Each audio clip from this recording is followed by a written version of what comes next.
Hi, this is James from Tabletop Gaming Guild, and today we're going to take a look at Tekhenu by Board and Dice Games. This is another game that I cannot pronounce from the T line of Board and Dice. And it's going to be a Euro game. And what we're going to do is I'm just going to give you a really general overview of the game. I'm not going to get into details really on exactly how every section works. We're just going to go over the high-level overview of basically what you get. I'll note that building some of those pillars and stuff, you get a lot more rewards, and I'm not going to go over necessarily, especially some of it. But it's very, very valuable throughout the game. Not only do you get a lot of points, but you can get a lot of resources doing that. So let's go down to the table. I'm going to try to give you a quick overview of the game, and then we'll come back and I'll give you my final thoughts.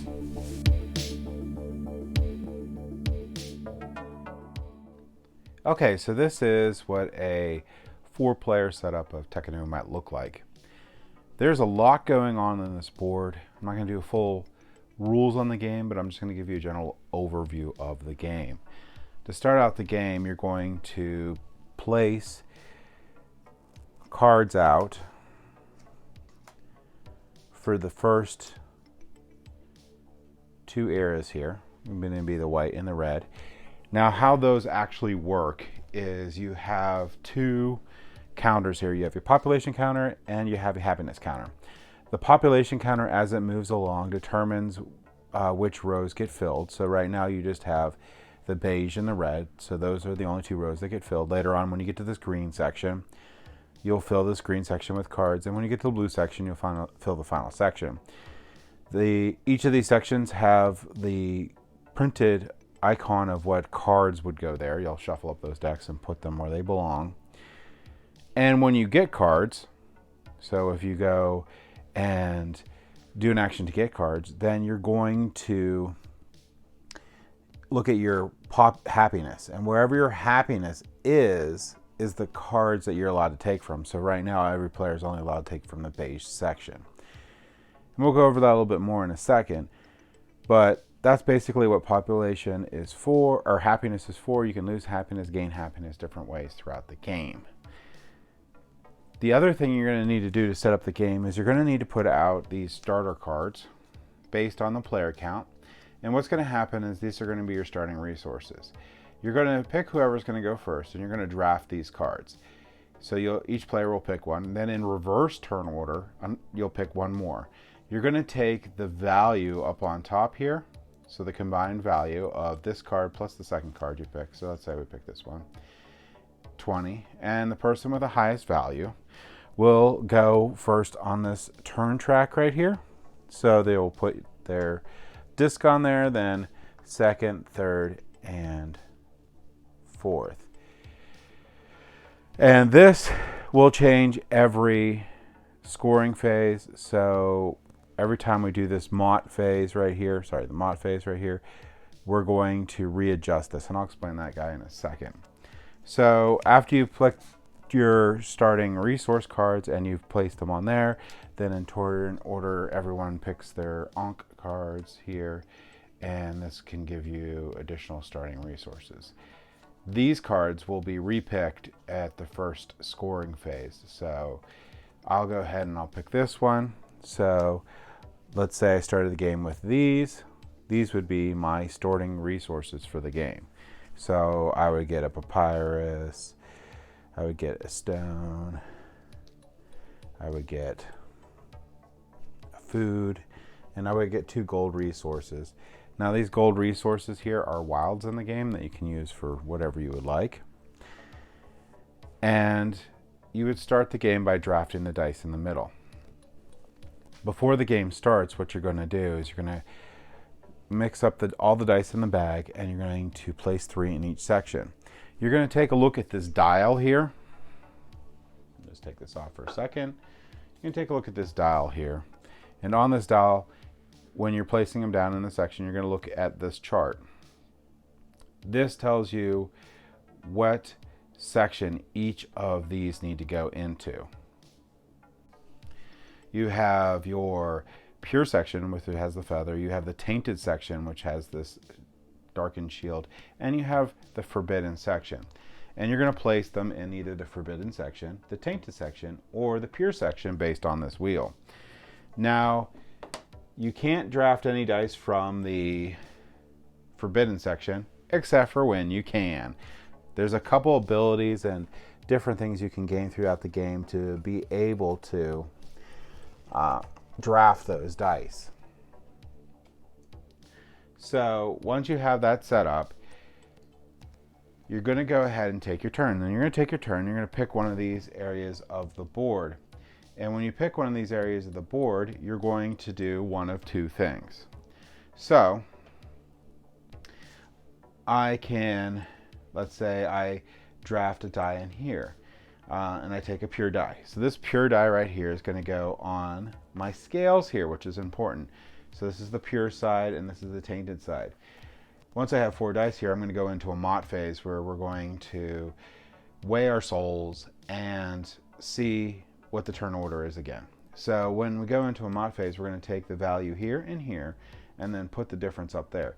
But we're going to go over that in a second, but that is important. So the 2 different things I can do on my turn is I can get resources that are equal to the pips on the die that I have. In this case, I would get 1. I believe that is granite. And I would look at my production chart and make sure I don't go over that. If I go over that, so let's say this was a 5, so I get 5 granite. I look at my little production chart for granite, I can only have 2. So I will gain 2 granite from the supply, and then I will place 3 granite in the tainted section, which counts as 3 points on the tainted side. But I rolled a 1, and I don't want to get resources. The other thing I can do is in the section that I pulled the die from, in this case the Osiris section, I can place in this, I can do this action. So in this place, it's going to cost me, on the board it says 1 happiness, and I get to place a building. All right, so this is the Osiris section. In the Osiris section, what you're going to do is you are going to build a building. So you're going to build one of these. And it only costs you the low price of 1 happiness, which again, happiness is what you need to use to get cards. But if you build something in these sections, so I had the 1 die right here, I only can build in this 1 row here. I will place a building where I want and get those resource and upgrade in production. Now, only 1 person can build per one of these, and once I do, I will get what it says here. So this would I get a bread, and then I would also go up in bread production on my mat. That gets better as it goes down. Right here you'll get 2 bread, and I can go up 1 production of my choice, and I get 2 bread as a resource. This one I can go up 2 papyrus and go up 1 of my choice, which can be the same, and so on and so forth. And this 2 row also, if you're the first one that builds, you get a gold. Now on your board here, you would simply go up the production that you chose on that where you built. Now this again, if I decide to use my die to get resources, and in this case it was 3 bread, can get up to 3. Any excess again would go on my scales, and that would be on the tainted side, and I would have to keep that in mind for the Mott Phase, which the Mott Phase is going to be every 4 turns. Another section I could go, so if I draft a die from here, I can go to the Horus section. If I go to the Horus section, then I can build a monument. And whenever you build a monument, so this is the 5 die, you'll get the bonus here. So this is going to go up 2 happiness. This one's going to be 2 population, or 2 of the scale shield cards, which those will help you rebalance, which I can show you in a minute. This is going to be papyrus or bread. This is going to be your gold. So you get all sorts of cool stuff in here. And you can go ahead then and you can build your monument. When you build your monument, you're going to take a look at your player board and see how much it costs in granite. And there's a couple different places you can go on the board to build your statue, and I'll show you that now. So real quick here, I'll just show you that these are the granite costs for your building your statues. It's going to be 4, 3, 2, 2, 3, 4. So I had to pay the cost in the granite, and then I can place it on the board. And there's multiple places on the board where this can go. I can place it here, and everywhere you place it except for in the middle ring you get gold. If I place it here, I claim these 2 columns, and I'm the only one that can build there. Plus I get 3 points per building that I have in there. Only 2 people can have monuments in there. If I go in here, then I'm going to get 3 points per pillar that I build in there, which I'll show you in a second. And I'll do that when I place it, and I'll do that during both scoring phases. I can also build one in the middle ring here, and if I build one in the middle ring, all that's going to really do is every time someone drafts a die from there, I get a reward. Other places that you can go is you can go into, here's going to be your raw place up there. So if you're raw, you're going to get your tiles to build your pillars. I'm going to show you that in a second. So up in the raw space, basically what you're going to do is you're going to pay for one of these tiles here. You're going to look at the die that you drafted, so one of the dies here. And you're going to either take from one of these 3 sections. If you get a 5 or 6, you get 3 points. If you get the 3 or 4, you get 2 points. And if you get the 1 or 2, you get 1 point. If the tile here matches the shade of the raw section, you also will get whatever bonus it states on here. And all these bonus tiles are explained in the rule book, but you'll get your bonus tile. You'll shift these over real quick, and then you'll get to place this tile over in the building section. Now, when you place this down, you're going to get the resource that you cover, and you'll be able to put your pillar on top of it. And placement is important here because you're going to be looking to put your houses on here to gain more points. Lots and lots of points. Almost everything you do in this game is points, so this area you can really capitalize on, which is nice. That actually brings us to the Hathor section right here. If you will draft one of the dice for this section here, what you're going to do is you're going to place one of your buildings. Again, you have to watch out on your board for how many things you uncover, because you're going to have to pay that food or whatever at the scoring phases. When I place this down, I'm going to pay the bread here, and I will score for the 3 points per pillar of my color that's in that area. And I can also advance my population marker. Again, the population marker will put the new tech cards out, which is really cool. We're going to go over the rest of these really quick, just to give you an idea how they play. But the next sections here, we're going to have 2 more we're going to go over. We're going to go over the Basset section and the Toth section. So the Basset section, which is right here, if we go to the Basset section, this is basically going to be the section that you're going to use to gain more of these worshipers, which we didn't go over very much, but one cool thing you could do is you spend 2 worshipers, you can actually draft a forbidden die. Forbidden dies don't count on your scales. They'll go down on the bottom, but they let you use that forbidden die. Worshippers are very helpful for multiple other things, but you'll get your worshipers. You also will be able to increase your happiness. And your happiness is really important because that is, again, what's going to determine what tech cards you can have. Finally, if you go to the Toth section, this is where you're going to be able to get your cards. So when you go here, you need a lot of papyrus, normally. If you spend a papyrus, you can refresh one of these sections. You can only refresh one section once per thing. So we have 2 sections available. You can pay 2 papyrus and refresh both of these. You could only get the section that your happiness is in. So in this case, it's here. And when I get cards, I can only get them from the area that I selected. So either this beige, red, green, or blue. So if I go here and I have a 1 or 2, because I drafted that, I'll be able to get one of these cards. If I got a 3 or 4, I can get 2 cards, but they have to be from the same section. If I get a 5 or 6, I can get all 3. Now, these cards have different flavors. Some of them are going to have like permanent tech abilities, and some of them are going to have one-time effects. Like here I can say, when producing resources, gain 4 granite.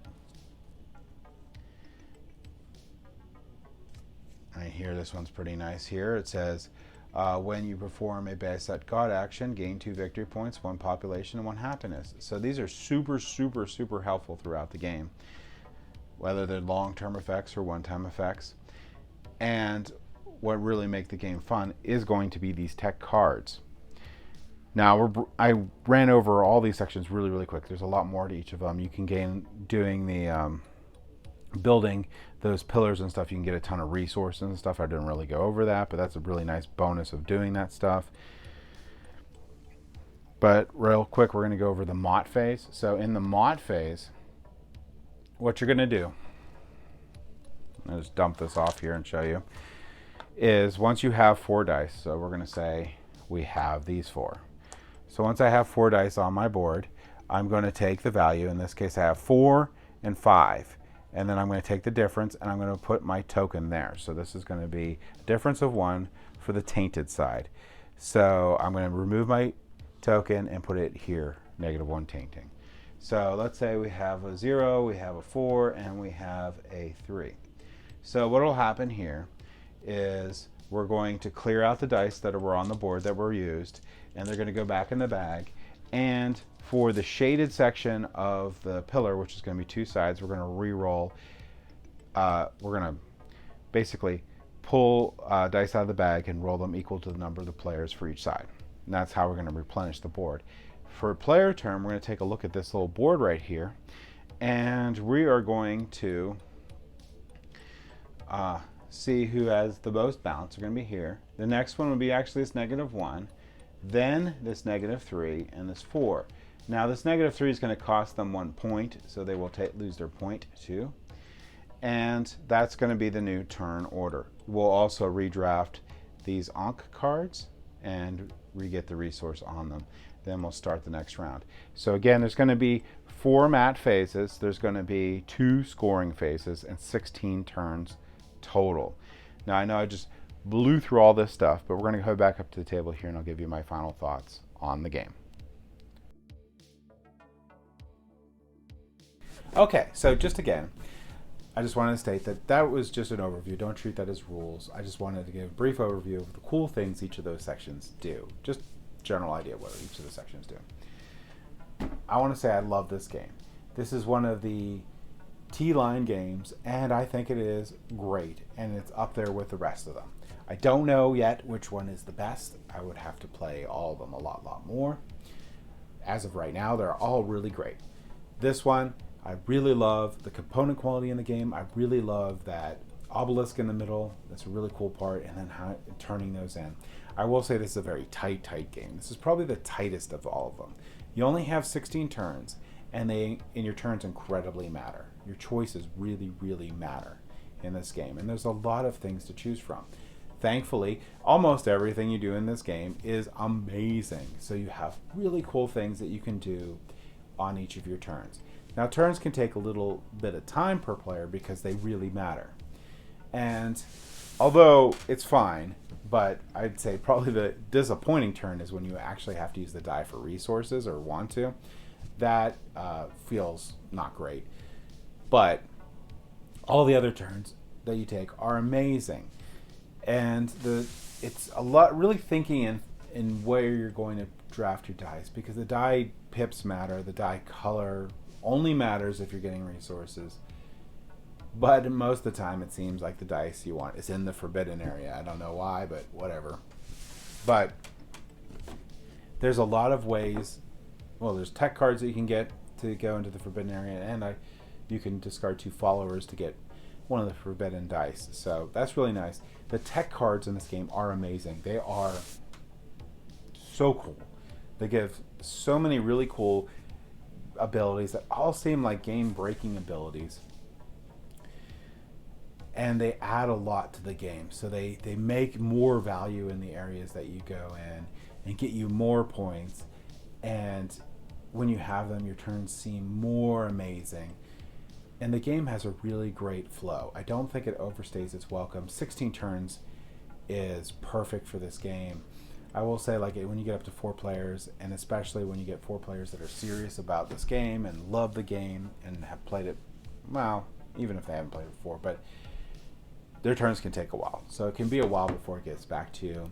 And it can be a little frustrating when people are drafting their dice while you go. But as of all the T-Line games, this one has a ton of player interaction.